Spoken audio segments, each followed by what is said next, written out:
nacional, quer dizer, o que é o Sistema Integrado Nacional? É um sistema que se compõe de todo o sistema de geração e de transmissão do país, de energia elétrica. Então ele engloba tanto a parte de geração quanto de transmissão. Esse sistema é o SIN, Sistema Integrado Nacional. Então, quando você ouvir falar de SIN, você vai se lembrar que é o Sistema Integrado Nacional. É o sistema composto pela parte de geração e transmissão de energia elétrica. Ele é operado pelo Operador Nacional de Sistemas, ONS, né? Tá bom? Então, o que é o ONS? É o Operador Nacional de Sistema, é aquele que faz a integração de todo o Sistema Integrado Nacional. Quer dizer, parece ser uma redundância o nome, mas ele trabalha para fazer a integração de todo o sistema que pertence ao SIM. Bom, muito bem. Aqui está uma visão geral da potência gerada no país, né? Isso aqui eu obtive com a fonte é a Resenha Energética Brasileira do Ministério das Minas e Energia no exercício de 2015. Então isso aqui são os dados consolidados de 2015 que eu obtive no site do Ministério das Minas e Energia. Observe que o Brasil produz 146.718 megawatts, tá bom? Aqui está a participação da hidrelétrica, do gás natural, né? Gás natural e gás industrial, biomassa. O que é biomassa? É bagaço de cana, biogás e outras. A participação do petróleo, nuclear, veja que é muito pouco, carvão mineral, eólica, já está bem expressiva aqui, vocês podem observar, solar ainda é muito pouco, né? E nós temos um total de 146.718, tá bem?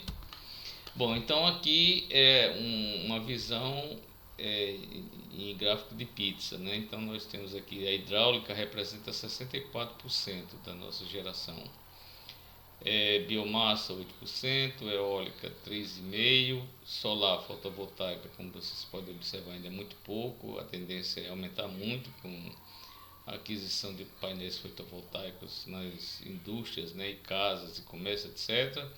Gás natural 2,89%, derivado de petróleo, nuclear, carvão, derivados, etc. Então isso aqui faz parte do relatório da empresa de pesquisa energética 2016, tá bom? Aqui está uma visão geral da linha de transmissão. Eu tirei isso aqui, essa imagem desse site www.abrat.org.br. Então vocês podem observar todo o sistema de linha de transmissão que tem aqui no nosso país, né? Quem tiver curiosidade pode acessar o site e obter essa figura. Provavelmente no vídeo não está muito claro, mas aí é importante que você dê uma olhada aí para conhecer as linhas de transmissão do nosso país, tá bom? As tensões de transmissão vai de 138 até 750 kV. Quais são os objetivos das linhas de transmissão? Elas servem, primeiro, para levar a energia das usinas geradoras aos centros consumidores de energia. Então, isso aí é uma das funções. A outra, permite com que a geração de energia no Brasil seja otimizada, de modo a permitir a transferência de energia entre regiões, por meio de linha de interligação. Então, a linha de transmissão não é apenas útil para levar a energia das usinas aos centros consumidores, mas também é importante porque ela serve para fazer a transferência de energia entre regiões, né? Quer dizer, quando uma região tem um excesso de potência gerada em relação à sua demanda, ele pode utilizar a rede de transmissão para levar esse excesso para outra região que está necessitando. Bem, então, vamos entender um pouco a nomenclatura da parte elétrica quando se faz projetos, né? E quando você faz um projeto de média tensão, então você tem que obedecer a norma 14039 da ABNT. Essa norma aqui é para instalações de média tensão. O que são instalações de média tensão? é aquela que compreende 1 kV a 36,2 kV.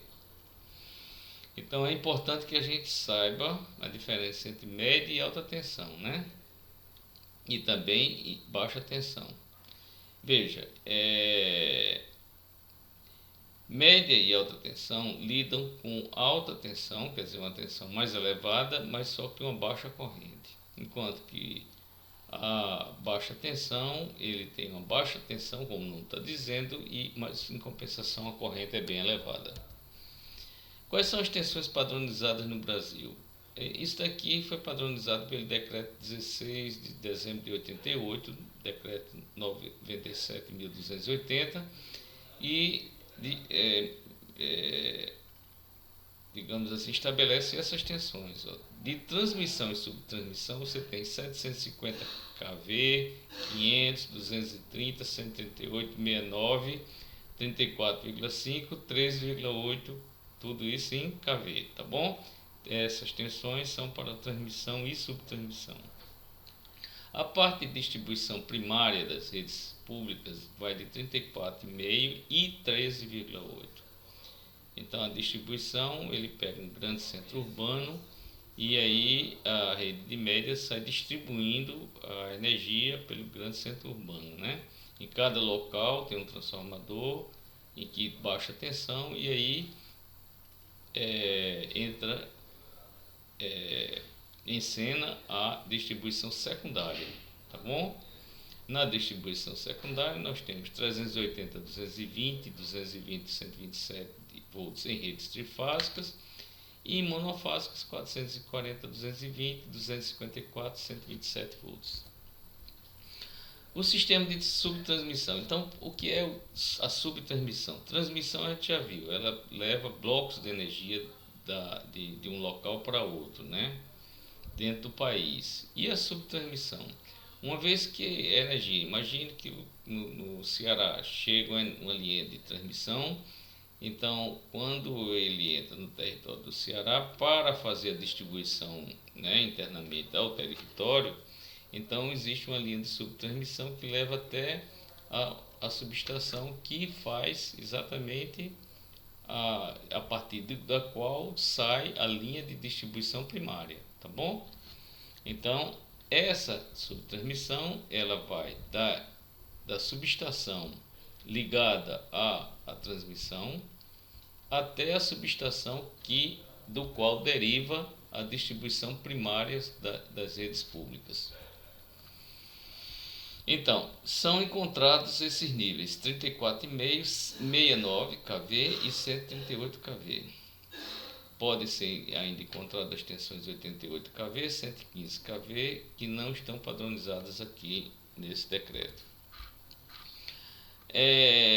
As linhas de transmissão, vamos voltar para as linhas de transmissão. Elas são classificadas de acordo com 3 grupos. A1, que é a tensão de fornecimento igual ou superior a 230 kV, A2, de 88 a 138, A3, de tensão de fornecimento de 69 kV, tá bom? Então essa é a nomenclatura que você pode distinguir qual é a linha de transmissão, qual é o nível de tensão utilizado naquela linha de transmissão que você está observando. E por consequência você tem os tipos de consumidores. Quando a gente está falando de um consumidor que consome energia em tensão igual ou superior a 230, a gente diz que esse consumidor é tipo A1. O consumidor A2 é aquele que vai de 88 a 138 kV. O A3 é aquele que trabalha em 69 kV. A3A é o conjunto de unidades consumidoras com fornecimento de energia em tensão de 30 a 44. E o consumidor do tipo A4 é aquele que trabalha de 2,3 a 25 kV, tá bom? Então, imagine que um restaurante numa determinada cidade, ela vai utilizar um transformador que então recebe a tensão de 13,8 kV. Então ele é um tipo A4, tá bom? Imagine um grande shopping que recebe a tensão em 69, ele é o que? Um tipo A3, tá bom? É, então, e com relação à baixa tensão, a gente chama de B1, B2, B3, B4 os consumidores de baixa tensão. B1 é aquela unidade consumidora residencial que é caracterizada como baixa renda. B2 é a unidade rural. B3, as demais unidades. B4, unidade caracterizada como iluminação pública. E ainda tem esse consumidor do subgrupo AS, que são as unidades consumidoras com fornecimento de energia em tensão inferior a 2,3 kV, atendida a partir de sistema subterrâneo de distribuição e faturado nesse grupo em caráter opcional. Então, ele é atendido principalmente em sistema subterrâneo. Então, esse aqui é o subgrupo AS. Atenção do fornecimento de energia para o consumidor. O consumidor de energia elétrica é atendido pelas seguintes tensões de fornecimento. Então, eu vou citar aqui, de acordo com a norma da Paraíba, que nós trabalhamos aqui com a Energisa. Então, é importante que as pessoas que estão assistindo esse vídeo, que não sejam da Paraíba, possam consultar a sua respectiva unidade distribuidora de energia. Então, quando se tratar de uma carga com potência inferior a 75 kW, então esse consumidor é atendido de tensão secundária de rede aérea. Tensão secundária em sistema subterrâneo até o limite da carga. Já é diferente. Então, tensão primária de distribuição primária quer dizer acima, não é mais baixa tensão, é média tensão, tá bom? Então, média, então, tensão primária de distribuição inferior a 69 kV. Quando a carga instalada for superior a 75 e a demanda a ser contratada for inferior a 2,5 megawatts, 2.500 kW, tá bom? Então, imagine que um grande estabelecimento tem uma potência maior do que 75 kW, tem uma carga instalada, mas, no entanto, tem uma demanda menor do que 2,5 kW. Então, ele vai trabalhar com uma tensão inferior a 69, ele não vai trabalhar com 69. Por exemplo, aqui vai trabalhar com 3,8, em outra localidade pode ser 34,5, etc. Agora, se por acaso ele for um consumidor com uma demanda superior a 2,5 MW, quer dizer 2.500 kW, então ele tem que colocar uma subestação de 69 kV. Então, quando você vai fazer um projeto elétrico, ele se compõe de duas partes, que são as pranchas de desenho e o memorial descritivo. Cada uma dessas partes tem sua importância para o projeto elétrico. Então, se lembre que isso daqui foi feito, tanto o desenho quanto o memorial são feitos para que o instalador possa se orientar no seu trabalho. Então, tem que facilitar, tem que sempre se lembrar do instalador que vai executar aquele projeto que você está fazendo. Então, pensando no desenho, a ABNT ela tem um tamanho normalizado de prancha. Geralmente é utilizado o programa de CAD para a elaboração do projeto, né? E o tamanho da prancha varia conforme a necessidade. Os tamanhos previstos na norma são os tamanhos da série A. Ó. Essa norma é a NBR 10068 da ABNT. Então, o A0 é a maior que tem, veja, ela vai de A0 até A4. Então vamos começar com a 4 aqui, é 297 por 210, né? Milímetros, né? 297 milímetros, 210 milímetros. Esse é o A4, aquele que a gente compra no supermercado, etc. O A3, você pega isso aqui e multiplica por 2, então dá 420 e mantém os 297. Então o A3 fica 420, que é o dobro disso aqui, vezes 297. Quer dizer, na verdade você pode conseguir um A3 colocando 2 A4 ligados, tá bom? 2 A4 formam um A3. O A3 como ele tem 420 e 297, o A2 agora é multiplicado esse valor aqui por 2, do 594, e mantém esse 420 que está aqui. Então, na verdade, eu posso juntar 2 a 3 para formar 1 a 2. O 420 multiplicado por 2, isso aqui é a única exceçãozinha que ele fica um pouquinho maior, mas é praticamente a mesma coisa. Você multiplica aqui, dá os 840, e aqui mantém o 594, tá? Esse 841 vem para cá e o 594 multiplica por 2 e finalmente o A0 fica com essa dimensão, 1182 por 841 milímetros quadrados, tá? Então, a gente nota que uma prancha A0 cabe exatamente duas pranchas A1. Uma prancha A1 cabe exatamente 2 A2, o A2 cabe 2 A3 e A3 cabe 2 A4.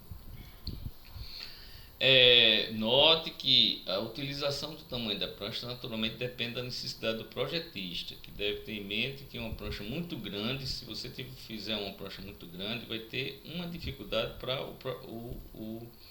o instalador manipular. Então, isso é algo que você tem que usar quando houver realmente necessidade, né? Tem que se lembrar, como eu disse, sempre do instalador. Com relação às legendas, a norma diz o seguinte, que o tamanho da legenda não é aleatório. O A2, A3, A4, você vai ter que colocar um comprimento da legenda. Ele não fala da altura, mas o comprimento é 178 milímetros.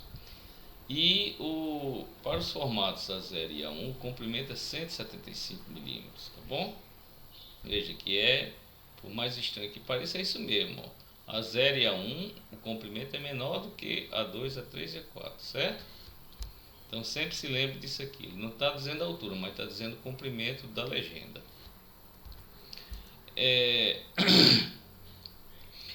Com relação às margens, na prancha 0 você vai colocar na margem esquerda 25 milímetros, margem direita 10 milímetros.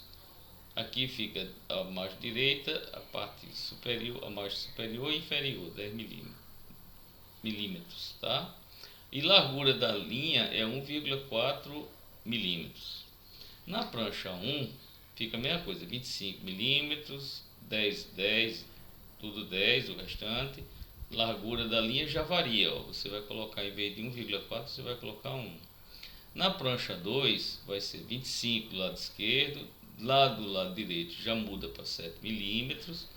A largura da linha fica 0,7.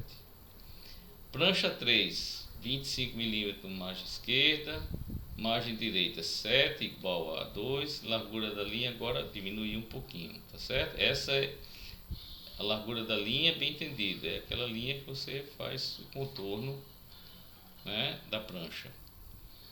E a 4, margem esquerda 25 milímetros, margem direita 7, largura da linha meio milímetro, tá certo? Então, agora vamos falar do tamanho da letra. No tamanho da letra, quando você vai fazer um projeto de CAD, você tem dois ambientes. É um ambiente que se chama modelo, que é o model, e um ambiente que se chama papel, que é o paper, certo? Tudo se passa como se você tivesse um paper, é o que você está apresentado a você, que você está vendo o desenho, e você passa como se fosse um gilete nele, corta uma janela nela para observar o que tem tá dentro do modelo. Então, o que você vai desenhar é no modelo, na prancha modelo. Na prancha papel, você vai observar. Então, aquilo que está desenhado no modelo vai ser apresentado na prancha papel através de um zoom, tá bem? Então, quando você desenha alguma coisa, escreve alguma coisa lá no modelo, quando você aplica o zoom, a letra tem que ter um tamanho visível. Eu costumo trabalhar com 2 milímetros, porque 2 milímetros é o tamanho ideal para você trabalhar, para você observar. Você olhar um papel, pode medir que 2 milímetros está bem para você observar, né? Conseguir ler. Então, o que você escreve lá tem que aparecer no paper, o que você escreve no modelo tem que aparecer no paper como 2 milímetros, certo? Bom, então, mas só que o zoom vai depender da escala que você vai fazer. Se por acaso você fizer quiser uma escala de 1:1, tá bom? Então você vai colocar lá no model um tamanho da letra igual a 2. Se for na escala de 1:50, o tamanho da letra é 0,1. Se for 1:25, o tamanho da letra é 0,05. E se for 1:10, o tamanho é 0,002. Como é que eu cheguei a esses valores aqui? É simples. Quando você faz do paper, você pode usar aquele comando zoom. Em seguida você faz o zoom, você coloca aquela XP, e no XP você vai colocar o tamanho que você vai multiplicar para aparecer o seu desenho. Então, o tamanho que vai ser multiplicado vai ser 1000 dividido pela sua prancha, pela sua escala. Então, se a sua escala é 50, então você vai pegar 1000 dividir por 50, vai dar 20, tá bom? Então 20 vezes 0,1 vai dar exatamente igual a 2, que é o que você quer. Então, se você for trabalhar com a escala de 1:25, você vai colocar 1000 dividido por 25, dá 40. Então, 40 vezes 0,05 vai voltar a ser 2. Então, dá no mesmo. Na escala de 1:10, 1000 dividido por 10 dá 100. 100 vezes 0,02 volta a ser 2, tá bom? Então, esse aqui são os tamanhos para que você possa utilizar para aparecer no Paper Space 2 mm. O que é que você vai representar nos desenhos? A planta baixa da subestação, para subestações abrigadas e ao tempo, ela serve para mostrar detalhes construtivos. A planta baixa é a vista de cima da edificação, né? A vista em corte das subestações, para subestações abrigadas e ao tempo. O corte serve para complementar o desenho, mostrando elementos que não aparecem na planta baixa. E o diagrama unifilar elétrico. Esse detalhe é importante para o entendimento completo do fluxo de potência e de informação da subestação. O que é que você vai representar mais? Detalhe do sistema de aterramento. Nesse item, o projetista deve mostrar as conexões, cabos e hastes de aterramento. A planta de situação da subestação, né? Onde você vai situar a subestação na rede elétrica da concessionária local. E os desenhos de placas de segurança, né? Que apresentam os desenhos da placa de sinalização, que são obrigatórias. Aqui está um desenho de uma subestação aérea. Aqui, veja que equivale a um corte, porque você está vendo a visão lateral. Nesse caso, você não vai precisar de uma planta baixa aqui, né? Aqui está o diagrama unifilar, onde está todo o fluxo de potência, certo? Aqui está o detalhe do aterramento. Além disso, tem o outro desenho, que é o layout de localização. Pois bem, muito obrigado. É isso que nós temos. Eu espero ter contribuído com mais um aprendizado na parte de engenharia elétrica. Muito obrigado.